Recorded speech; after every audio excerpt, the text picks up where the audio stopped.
Hi, it's Tina, tourism trainer, facilitator, clarity coach and founder of the Tourism Space. Welcome back to the Tourism and Megatrends series. This is part 5 and this week we're talking about food culture.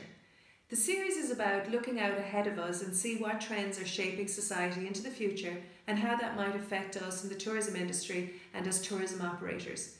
Food is one of the dominant megatrends of our time and is set to continue right over the next 50 to 100 years. That's because food is very much part of our daily lives, but is also a reflection of our very innermost values and aspirations, and also the anxieties of society. And you may not think about that, but the more you look into this, that's what food is. Food is an expression of the way we want to live our lives, the way we want to interact with people, and the way we want the planet, I guess, to evolve from here on. So in this particular blog, I wanted to have a look at those values, aspirations and anxieties, and just to kind of prompt your thoughts on what they might mean for your business. The reality is, to enjoy long-term success as tourism businesses or as destinations, we have to be offering visitor experiences that speak to the values, aspirations and anxieties of our visitors. So let's have a look at some of those. I have 8 in total to share with you. There could be 8 more beyond that as well. This is just a taster, and perhaps this is a topic we might revisit at a later stage in this series. So the first one is the search for sustainability. This was also the topic of the first blog in the series. And what does this mean? I'm going to share with you some interesting statistics that I came across in my research. By 2030, we expect that there will be 8.3 billion people on the planet. This means that we will need 50% more energy than we're using right now to look after those people, 40% more water and 35% more food. This means our planet is currently in negative equity. That means that if we were to continue with the lifestyle we have at the moment, by 2030 we would need 1.5 planets just to service that lifestyle. By 2045 we're going to need 3 planets to service that lifestyle. It's clearly unsustainable, and each of us are beginning to realise our own individual responsibility in that. So acting and behaving sustainably will be a requirement and an expectation of our visitors. They will expect that from your business, and they will expect to be enabled to live in a sustainable way when they're on their holiday with you. The next one is health for all, and there's some startling statistics on this as well. Healthy living is another megatrend, but what I'm speaking about here is more on a global level, the desire for a healthy world for all. So let's have a look. 2012 statistics by the Barilla Institute showed that there were 868 million undernourished people in the world. Equally, it showed that there are 1.5 billion overweight or obese people in the world. And that's quite frightening that both hunger and overeating could be causing massive health issues in the world. Being hungry is more fatal. 35 million people die from undernourishment every year. 29 million people die from overeating or obesity-related diseases. It's a clear issue for society.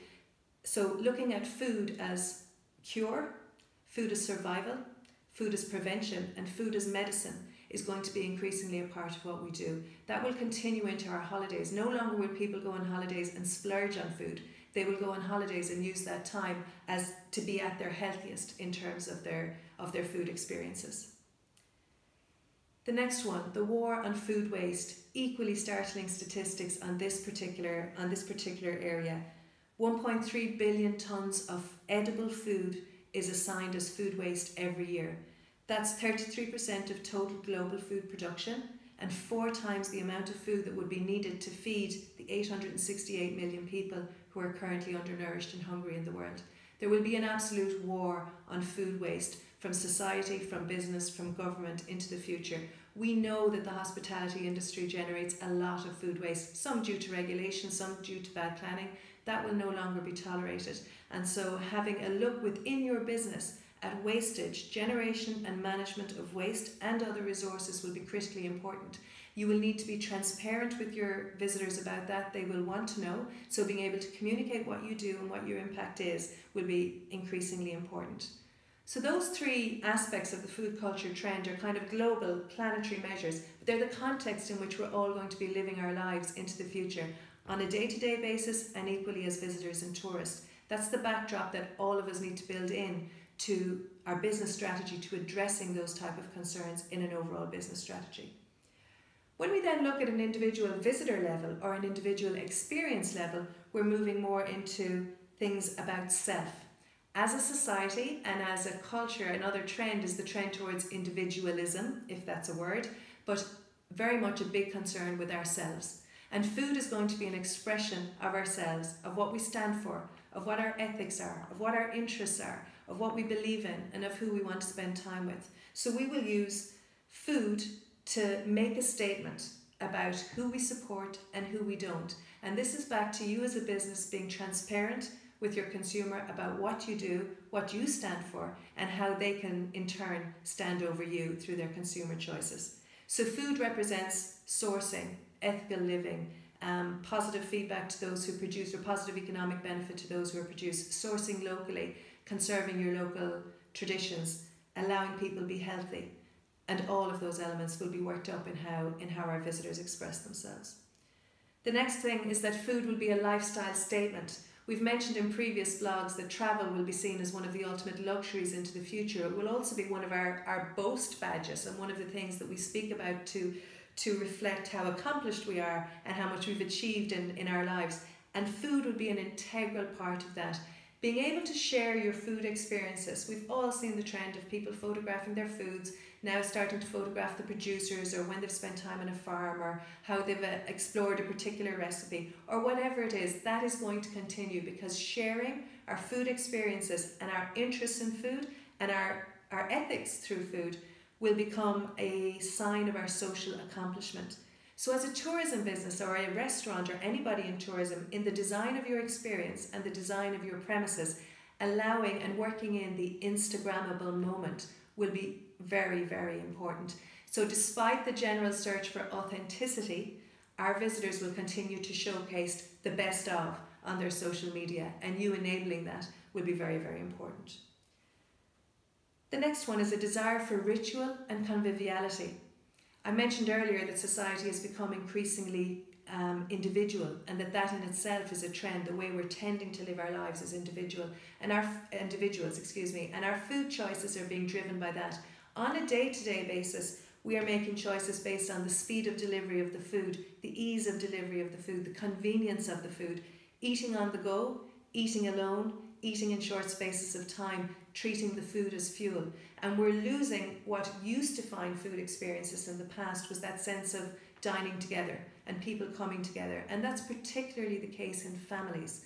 So as holidays come around, people are going to look more and more for experiences that enable them to recapture that ritual that is in our collective memories of dining together, of sharing experiences, of spending time with friends and families, and gaining this benefit of conviviality and socialisation, something that is increasingly disappearing out of our daily lives.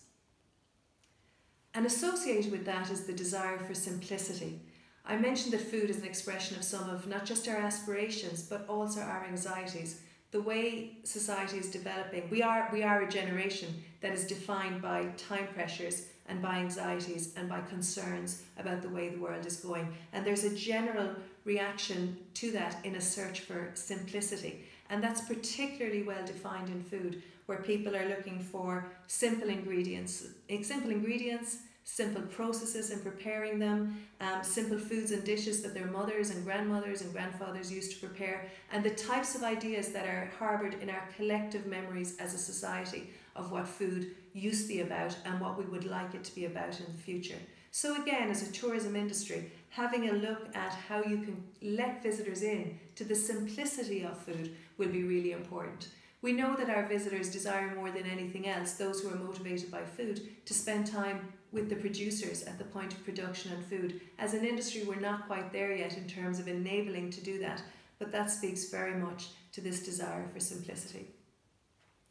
And that's just a very, very quick run through some of the, like I said, values and aspirations that will define our food choices. Because they define our food choices, they will define very much our holiday choices. We've seen through numerous studies, an example is the Skiff study in 2016, that food is a major hook in travel.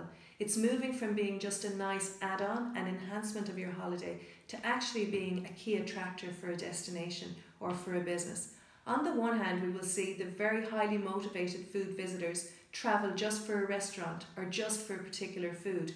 And then we will see the much larger segment of the population, probably about 80%, for whom food is becoming much, much more important, looking for this, to have these values addressed in every food experience they make, and that will be particularly exaggerated or come into focus while they're on holidays, when they have the time to reconnect with friends and family and with self, and they have the time to look into the background of the food they're eating, the businesses they're dealing with, and the experiences they're having.